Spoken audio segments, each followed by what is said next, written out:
1879 में एक 16 वर्षीय लड़का अपने पिता के खेत से डेट्रॉइट के लिए रवाना हुआ। उस समय जब परिवहन के केवल साधन ट्रेनें या घोड़ा गाड़ियां थीं और पहली कारें ज्यादातर अमीरों के लिए रेसिंग मशीनें मानी जाती थीं। इस लड़के ने बाद में एक कार कंपनी खोली जो ऑटोमोबाइल उद्योग के पाठ्यक्रम को बदल देगी, जैसा कि हम आज जानते हैं। 35 साल बाद डेट्रॉइट में उसके आगमन के बाद पृथ्वी पर आधी कारें उसका नाम ले रही थीं और वह लड़का हेनरी फोर्ड अमेरिकी इतिहास के सबसे धनी व्यक्तियों में से एक बन गया। यह वही कहानी है।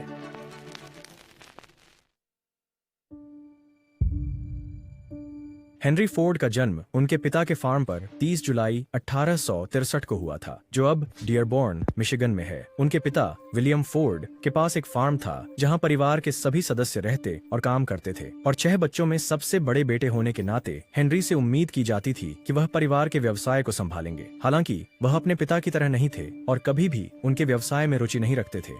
उस समय खेती श्रम साध्य, धीमी और कठोर थी। जबकि हेनरी ने खेत में मदद करने की पूरी कोशिश की, उसे इसका विचार ही नापसंद था। मुझे कभी भी खेत से विशेष प्रेम नहीं था। यह खेत पर माँ थी जिसे मैं प्यार करता था।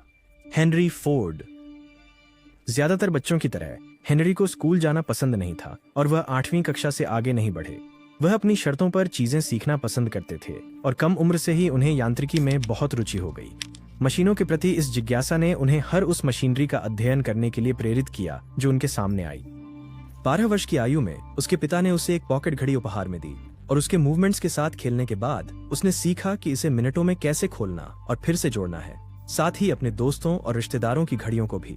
बाद में उसने एक घड़ी मरम्मत करने वाले के रूप में ख्याति प्राप्त की और पड़ोस के लोगों की घड़ियां ठीक करने लगा। जब हेनरी 13 वर्ष का हुआ तो उसने पहली बार अपने जीवन में एक स्कूल यात्रा के दौरान डेट्रॉइट की एक कंपनी में एक स्टीम इंजन देखा और तभी से उसकी यांत्रिकी के प्रति रुचि जुनून बन गई और अगले कुछ वर्षों तक यह उसका नया शौक बन गया। जब वह 15 साल का हुआ तब तक उसने अपना पहला स्टीम इंजन बना लिया था, लेकिन उसका जीवन तब बदल गया जब हेनरी ने अपनी माँ मैरी फोर्ड को अचानक बीमारी के कारण खो दिया।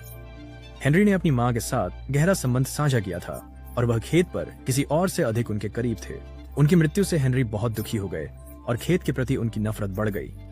वह अपनी स्थिति से बाहर निकलने का रास्ता खोजने लगा क्योंकि खेत में उसकी प्यारी माँ की बहुत सारी यादें थीं।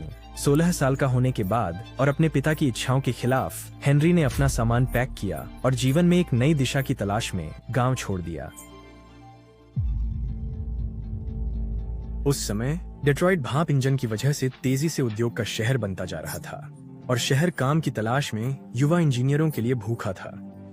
यहीं डेट्रॉइट में हेनरी ने खुद को फिर से आविष्कार करने के लिए मशीनों के बारे में सब कुछ सीखने में पूरी तरह से डूबने का निर्णय लिया। उन्होंने मिशिगन कार कंपनी वर्क्स नामक एक स्ट्रीट कार निर्माण कंपनी में नौकरी की। दुर्भाग्यवश हेनरी को नौकरी शुरू करने के केवल 6 दिन बाद ही निकाल दिया गया।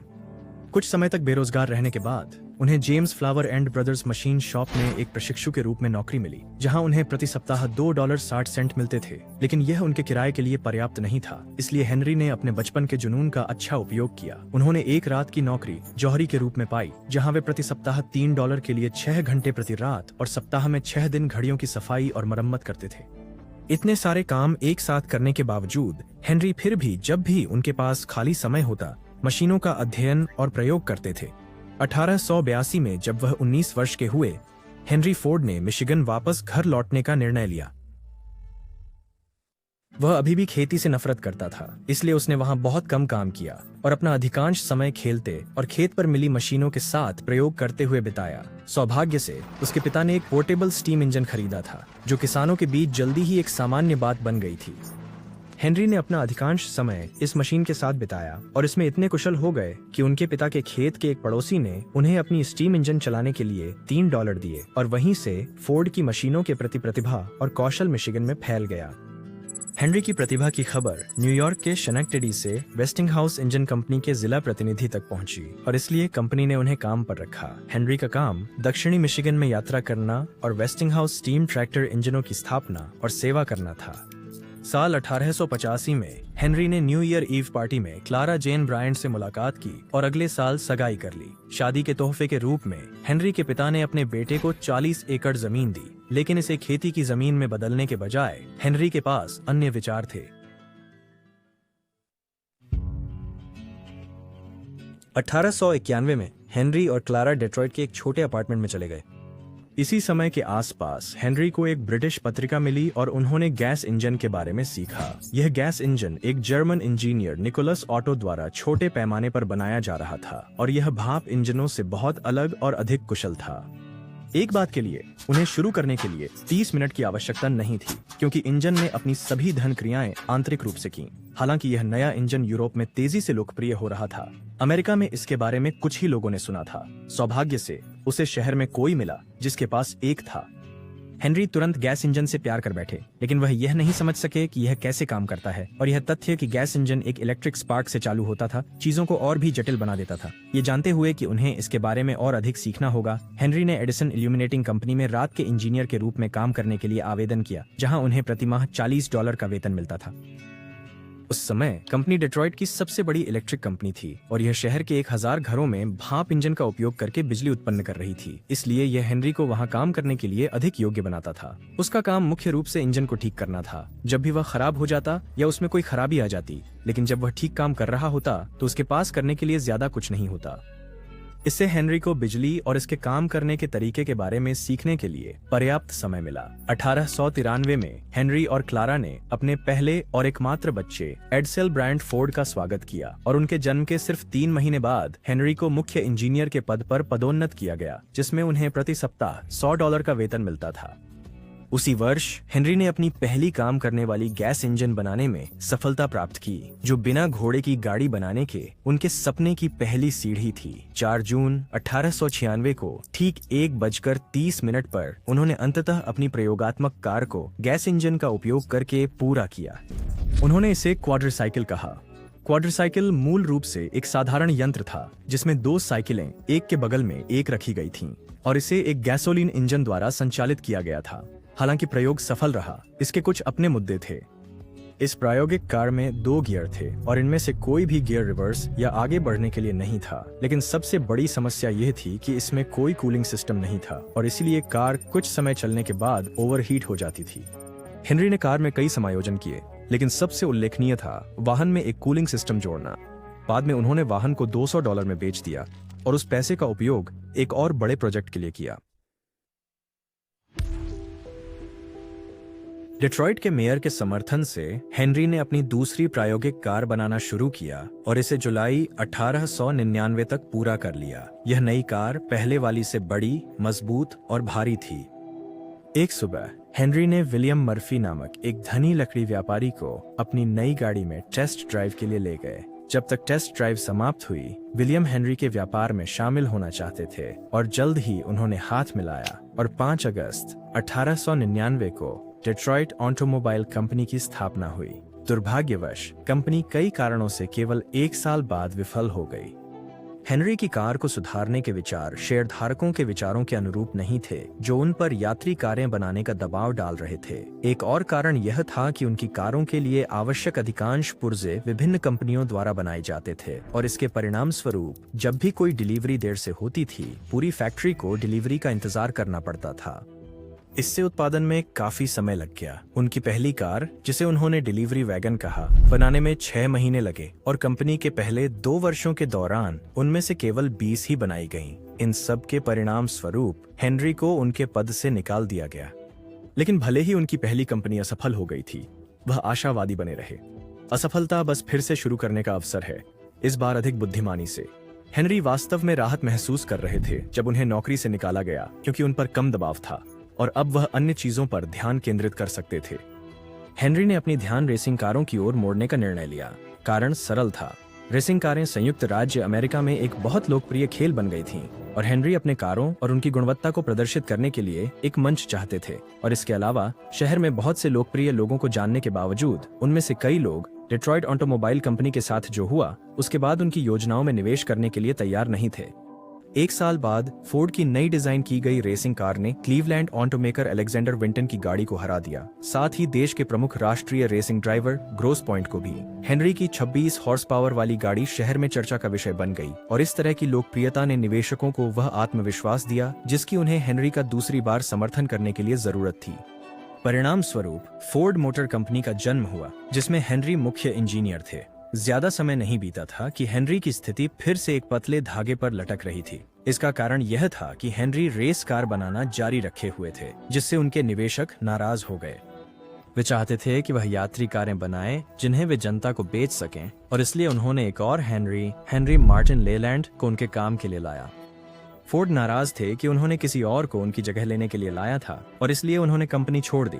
अपनी आत्मकथा में हेनरी ने कहा है, मैंने इस्तीफा दे दिया, ये तय कर लिया कि फिर कभी खुद को आदेशों के अधीन नहीं रखूंगा। दूसरी ओर हेनरी लेलैंड ने अपने निवेशकों की इच्छाओं का पालन किया और आगे चलकर जो आज हम कैडिलैक के रूप में जानते हैं उसे बनाया। हेनरी फोर्ड के जाने के बाद कंपनी का नाम फोर्ड मोटर कंपनी से बदलकर कैडिलैक मोटर कंपनी कर दिया गया। हेनरी और टॉम कूपर नामक एक पूर्व रेसिंग साइकिल चालक ने रेसिंग कारों का निर्माण जारी रखा। 1902 में उन्होंने फोर्ड 999 का निर्माण किया, एक 80 हॉर्स पावर की कार जिसे बार्नी ओल्डफील्ड द्वारा चलाया गया, जो एक पूर्व साइकिल रेसर थे और जिन्होंने अपने जीवन में कभी ऑटोमोबाइल नहीं चलाया था। विंटन की कार को फिर से पीछे छोड़ दिया।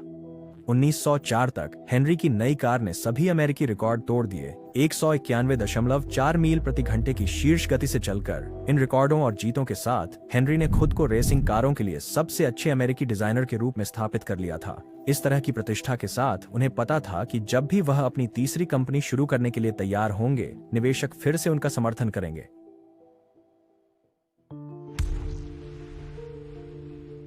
11 निवेशकों के समर्थन और वित्तीय सहायता से, विशेष रूप से डेट्रॉइट के कोयला व्यापारी अलेक्जेंडर यंग मेलकमसन, हेनरी की तीसरी कंपनी अस्तित्व में आई। कंपनी का प्रारंभिक नाम फोर्ड और मेलकमसन लिमिटेड था, लेकिन बाद में इसे 1902 में फोर्ड मोटर कंपनी में बदल दिया गया। अपनी पहली 2 कोशिशों में असफल होने के बाद वह फिर से असफल नहीं होना चाहते थे। फोर्ड ने आम आदमी के लिए एक सस्ती गाड़ी बनाने पर ध्यान केंद्रित किया। देखिए, उस समय वाहन का मालिक होना एक विलासिता थी जिसे केवल अमीर लोग ही वहन कर सकते थे। इसका कारण यह था कि ये वाहन अत्यधिक कुशल इंजीनियरों द्वारा बनाए जाते थे और अधिकांश कारें विशेष रूप से रेसिंग के लिए बनाई जाती थीं। अपनी नई कंपनी की शुरुआत में हेनरी ने अपने सहयोगियों और निवेशकों से कहा, मैं आम जनता के लिए एक कार बनाऊंगा जो सबसे अच्छे सामग्रियों से बनेगी और सबसे अच्छे लोगों द्वारा बनाई जाएगी, जिन्हें आधुनिक इंजीनियरिंग के सबसे सरल डिजाइनों के बाद काम पर रखा जाएगा, इतनी कम कीमत पर कि कोई भी अच्छा वेतन पाने वाला व्यक्ति इसे खरीदने में असमर्थ नहीं होगा। फोर्ड के पास व्यवसाय में सबसे प्रतिभाशाली लोगों की पहचान करने और उन्हें आकर्षित करने की क्षमता थी। उन्होंने कई प्रभावशाली युवा पुरुषों को काम पर रखा जो उनके दृष्टिकोण को साझा करते थे और उसमें विश्वास करते थे। कार के डिजाइन के लिए हेनरी ने 20 से अधिक बनाए, जब तक कि उन्हें एक ऐसा नहीं मिला जो अंततः काम करता था। उन्होंने इसे मॉडल ए कहा। अगले 5 वर्षों तक हेनरी मॉडल ए को सुधारते रहे, जिसके बाद मॉडल एन आया। लेकिन उन 5 वर्षों में वास्तव में जो बदला वह उनके डिजाइनों के सुधार नहीं थे, बल्कि वे कैसे बनाए जा रहे थे। हेनरी ने अपनी असफल व्यवसायों से जो एक चीज सीखी वह थी अपनी कारों के निर्माण के लिए आवश्यक अधिकांश पुर्जों की आपूर्ति के लिए एक निर्माता की जिम्मेदारी का महत्व, और इसलिए उन्होंने डेट्रॉइट में एक मशीन शॉप ढूंढी जो यह काम कर सके। एक दिन शिकागो की यात्रा के दौरान हेनरी ने एक बूचड़खाने में असेंबली लाइन की अवधारणा देखी और तभी उनके दिमाग में एक शानदार विचार आया। अगर वह इस विचार को अपनी कारों के निर्माण में शामिल कर सकते तो वह एक दिन में अधिक कारें बना सकते थे। उस समय फोर्ड और कई अन्य कार निर्माता एक समय में एक ही कार बनाते थे और उत्पादन धीमा था। इसलिए 1904 में हेनरी ने और धन जुटाया और अपनी खुद की फैक्ट्री बनाई। उन्होंने 300 से अधिक श्रमिकों को नियुक्त किया और अपनी नई फैक्ट्री के अंदर असेंबली लाइन के साथ प्रयोग करना शुरू किया। 1906 तक मॉडल एन का उत्पादन वास्तव में असेंबली लाइन का उपयोग नहीं कर पाया था, लेकिन तब भी असेंबली लाइन अभी भी प्रगति पर थी। हालांकि इसने उत्पादन के स्तर को 5 गुना बढ़ा दिया और उनका नया मॉडल अमेरिका में सबसे अधिक बिकने वाली कार बन गया। लेकिन हेनरी की नजरें और भी बड़ी चीजों पर थीं। हेनरी ने 1905 में अपनी खुद की निर्माण कंपनी बनाई ताकि वह अपनी कारों के उत्पादन के लिए अपने खुद के इंजन, ट्रांसमिशन और अन्य सभी चीजें बना सके। इसी समय के आसपास हेनरी ने वेनेडियम स्टील की खोज की और यह खोज वास्तव में ऑटोमोबाइल उद्योग के लिए एक नए युग का मार्ग प्रशस्त करने वाली थी। वेनेडियम स्टील पहले के स्टील की तुलना में लगभग 3 गुना मजबूत और बहुत हल्का था। हेनरी ने इस नए स्टील का उपयोग अपने नए मॉडल के लिए किया जो बाद में मानव इतिहास की सबसे सफल कारों में से एक बन गई, मॉडल टी। एक व्यवसाय जो पूरी तरह से सेवा के लिए समर्पित है, उसे केवल एक ही चिंता होगी और वह है लाभ। वे शर्मनाक रूप से बड़े होंगे। हेनरी फोर्ड ने आम आदमी और रोजमर्रा के उपयोग के लिए ऑटोमोबाइल बनाने का सपना देखा था और मॉडल टी उस सपने का जवाब था। जब इसे पहली बार जारी किया गया तो यह हेनरी द्वारा बनाए गए सबसे महंगे कारों में से एक थी। मॉडल टी की कीमत $850 रखी गई थी, जो आज की मुद्रा में लगभग $21,000 के बराबर होगी। लेकिन इसकी कीमत के बावजूद यह जल्दी ही अमेरिका में प्रशंसकों की पसंदीदा बन गई। रिलीज के कुछ ही दिनों में 15,000 ऑर्डर दिए गए और फोर्ड मोटर कंपनी जल्द ही अमेरिका की नंबर 1 कार कंपनी बन गई। और वह क्या चाहता? हेनरी को एहसास हुआ कि उन्हें एक बड़ा कारखाना चाहिए जो एक दिन में 100 से अधिक मॉडल टी का उत्पादन कर सके, और इसलिए 1910 में उन्होंने हाईलैंड पार्क, मिशिगन में एक नया प्लांट बनाया। कई प्रयोगों के बाद 1913 तक असेंबली लाइन आधिकारिक रूप से काम करने लगी। इससे काम को श्रमिकों तक ले जाना संभव हो गया, बजाय इसके कि श्रमिक वाहन के इर्द गिर्द घूमते रहें। वाहन को लाइन के नीचे खींचा गया, इसे कदम दर कदम बनाते हुए, और नई प्रक्रिया ने उत्पादन का समय 12 घंटे से घटाकर 90 मिनट कर दिया। 1914 तक उनकी उत्पादन दर 3 लाख से अधिक वाहनों की थी, जो अन्य सभी कार निर्माताओं द्वारा संयुक्त रूप से बनाई गई कारों से अधिक थी। 1910 से 1916 के बीच मॉडल टी का उत्पादन 20,000 से लगभग 10 लाख तक पहुंच गया। तब तक पृथ्वी पर लगभग आधे कारें फोर्ड की थीं। हेनरी के पास एक और शानदार योजना थी जो उन्हें ऑटोमोबाइल बाजार में अलग खड़ा कर देगी। हर साल मॉडल टी के उत्पादन की संख्या बढ़ी, इसलिए उन्होंने कार की कीमत कम कर दी। वास्तव में 1916 तक मॉडल टी की कीमत, जो कभी $850 थी, अब $400 से कम में बिक रही थी। लेकिन यह हेनरी द्वारा अपनाई गई एकमात्र शानदार रणनीति नहीं थी। देखिए, हेनरी ने अमेरिका में असेंबली लाइन के साथ ऑटोमोबाइल युग की शुरुआत की, लेकिन उनके कई कर्मचारी इस नवाचार से खुश नहीं थे। कई श्रमिकों को बार बार वही काम करना उबाऊ लगा, और उनके बीच कुशल कारीगरों को अपनी नई नौकरी अपमानजनक लगी, क्योंकि उन्हें पूरी कार बनाने के बजाय केवल 2 काम सौंपे गए थे। परिणामस्वरूप श्रमिक फोर्ड छोड़कर अन्य कंपनियों में काम करने लगे। इसका मुकाबला करने के लिए हेनरी ने श्रमिकों की मजदूरी दोगुनी कर दी, इसे $5 प्रतिदिन कर दिया। कई कंपनियों ने इस कदम पर हंसी उड़ाई, ये मानते हुए कि इससे कंपनी जल्दी दिवालिया हो जाएगी, लेकिन इसका उल्टा हुआ। देश भर के मैकेनिक उच्च वेतन की तलाश में डिट्रॉइट आए। हम कुछ करोड़पति संस्थानों में कुछ गुलाम मालिकों को बनाने की योजना का पालन करने के बजाय 25,000 लोगों को समृद्ध और संतुष्ट बनाने में विश्वास करते हैं। हेनरी फोर्ड ने न केवल उन मैकेनिकों की मजदूरी बढ़ाई जो अब उनके लिए काम कर रहे थे, बल्कि उन्हें काम करने के लिए आवश्यक घंटों में से 1 घंटा भी छुट्टी दी। शिफ्ट में बदलाव ने फोर्ड को तीसरी शिफ्ट के लिए नए श्रमिकों को नियुक्त करने और 24 घंटे का संचालन बनाने की अनुमति दी। जल्द ही कई अन्य कार व्यवसायों को भी ऐसा ही करना पड़ा, इस डर से कि उनके श्रमिक फोर्ड के पास न चले जाएं। हेनरी ने पूरे अमेरिका में व्यापार और विनिर्माण की दुनिया को बदल दिया था। उद्योगपति के लिए एक नियम है, और वह है सबसे कम लागत पर सबसे अच्छी गुणवत्ता वाले सामान बनाना और संभवतः सबसे अधिक वेतन देना।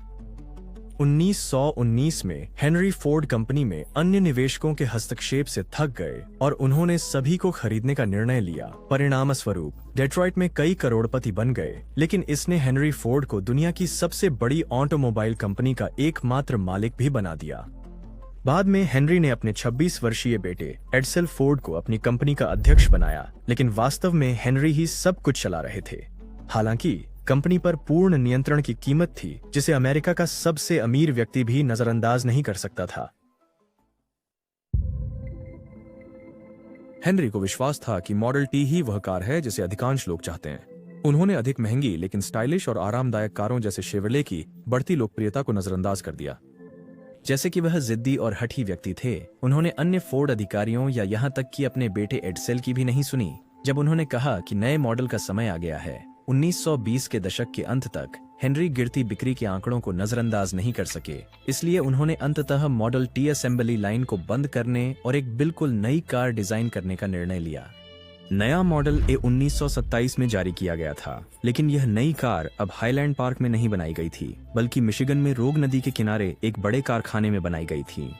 अपनी नई फैक्ट्री में हेनरी सभी निर्माण प्रक्रियाओं के चरणों को शामिल करना चाहते थे, कच्चे माल को परिष्कृत करने से लेकर ऑटोमोबाइल की अंतिम असेंबली तक, जिसे उन्होंने पूरा किया। यह दुनिया की सबसे बड़ी फैक्ट्री बन गई, जो स्टील, कांच, टायर और अन्य घटकों का निर्माण करती थी, जो कारों के निर्माण में जाते थे।